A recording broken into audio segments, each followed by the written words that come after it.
नमः संस्कृताय। साथियों, आज हम जानेंगे सुभाषितानी।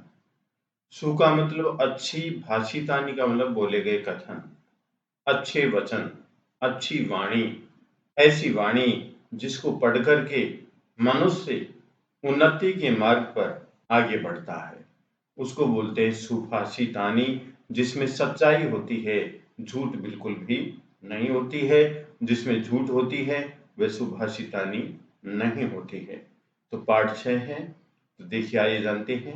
संस्कृत कृतियों के जिन पद्यों या पद्यांशों में सार्वभौमिक सत्य को बड़े मार्मिक ढंग से प्रस्तुत किया गया है। संस्कृत कृति का मतलब संस्कृत की रचनाएं, जितने भी ग्रंथ लिखे गए हैं, उन ग्रंथों में जो भी श्लोक हैं, उनमें जो सार्वभौमिक सत्य की बात की गई है, उसके बारे में बताया गया है, और उन्हीं पद्यों को सुभाषित कहते हैं। प्रस्तुत पाठ ऐसे 10 सुभाषितों का संग्रह है। इस पाठ में 10 श्लोक हैं जो संस्कृत के विभिन्न ग्रंथों से संकलित हैं।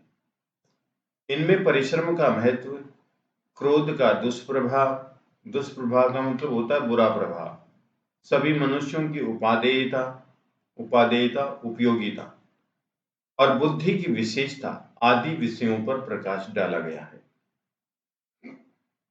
जीवन में सफल, सुखी और आनंदित रहने के क्या क्या मंत्र उपाय हैं, उन्हें बड़े ही सुंदर और प्रभावी ढंग से समझाया गया है। कौन कौन से गुण मनुष्य के लिए आवश्यक हैं और कौन कौन से अवगुण मनुष्य को छोड़ देने चाहिए, उनका सार गर्भित वर्णन यहाँ किया गया है।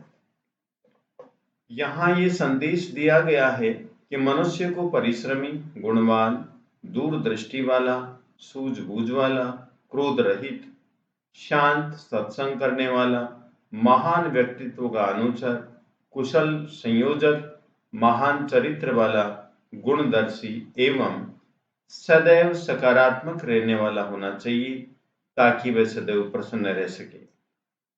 अब देखिए नीचे, अधोलिखित पद्यांशान पठित्वा प्रदत्त प्रश्नानाम उत्तराणि लिखत। नीचे लिखे पद्यांशों को पढ़कर दिए गए प्रश्नों के उत्तर लिखिए। श्लोक है, आलस्यम ही मनुष्याणाम शरीरस्थो महान रिपुः नास्ति उद्यम समो बंधु कृत्वा यम नावशीदति। हम अन्वय के माध्यम से देखेंगे। देखिए, मनुष्याणाम मनुष्यों के शरीरस्थ है, शरीर में स्थित महान शत्रु आलस्यम, आलस्य है। मनुष्यों के शरीर में स्थित महान शत्रु आलस्य है। शरीरस्थो और महान, इसमें उत्व विसर्ग संधि है, शरीरस्थ विसर्ग आ जाएगी और महान। उद्यम समय परिश्रम के समान कोई भी बंधु भाई न अस्ति, नहीं होता है, वह की जगह न पढ़ेंगे न अस्ति। यम जिसको कृत्वा करके मनुष्य, जिसको करके मनुष्य न अवसीदति, दुखी नहीं होता है। अवसीदति का मतलब दुखी होना। अब अन्वय के प्रत्येक शब्द का अर्थ देखिए। मनुष्याणाम मनुष्यों के, शरीरस्थ शरीर में स्थित, महान शत्रु आलस्यम आलस्य है। उद्यम समय परिश्रम के समान, कोपि बंधु कोई भी भाई न अस्ति नहीं है। यम कृत्वा जिसको करके, मनुष्य न उसीदति मनुष्य दुखी नहीं होता है। यह है इसका अर्थ। आप हिंदी में अर्थ जानना चाहते हैं तो इस प्रकार से देखिए, केवल हिंदी पढ़ें। मनुष्यों के शरीर में स्थित महान शत्रु आलस्य है, परिश्रम के समान कोई भी भाई नहीं है जिसको करके मनुष्य दुखी नहीं होता है। प्रश्न देखिए, एक पदेन उत्तरत, केशा महान शत्रु आलस्यम, किनका महान शत्रु आलस्य है। तो आप देख सकते हैं मनुष्याणाम, मनुष्यों का महान शत्रु आलस्य है।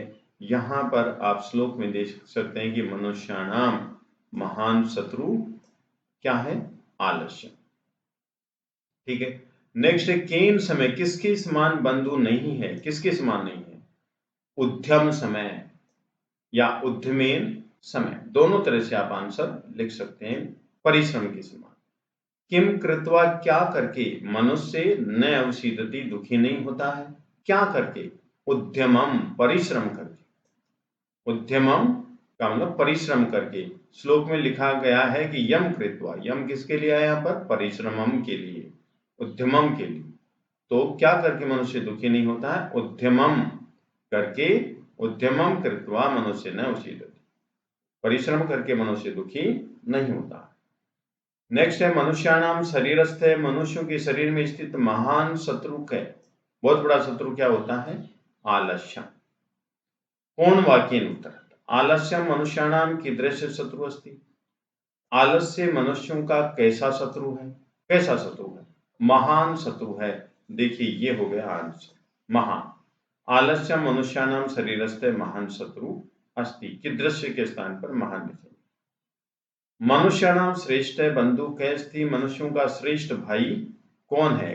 कै अस्ति, कौन है? उद्यमय, परिश्रम। मनुष्यों का सबसे बड़ा भाई क्या है? उद्यमय, परिश्रम। ठीक है, यहाँ पर श्रेष्ठ लिखा हुआ है, इसको साथियों श्रेष्ठ है पढ़ें। इसको क्या पढ़ेंगे आप? श्रेष्ठ है, ऊपर वाला श्रेष्ठ।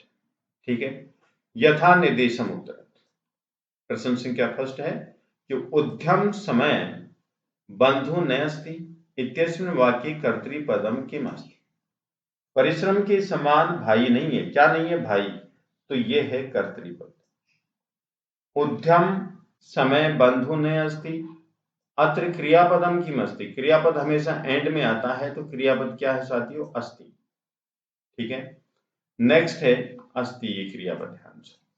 वैरी इत्यस्मिन् अर्थे, वैरी इस अर्थ में कै शब्द है, कौन सा शब्द अत्र प्रयुक्त है, यहां प्रयोग किया गया है। वैरी का मतलब शत्रु, दुश्मन, तो यहां पर ये शब्द का प्रयोग किया गया है, शत्रु। मनुष्याणाम शरीरस्थ महान शत्रु, मनुष्यों के शरीर में स्थित महान शत्रु आलस्यम, विशेष्य पदम की मात्र अस्ति, विशेष्य पद यहां पर क्या है? तो देखिए महान तो विशेषण हो गया और शत्रु विशेष्य हो गया। कृत्वा इति पदे प्रत्यय के अस्ति, कृत्वा इस पद में प्रत्यय कौन सा है?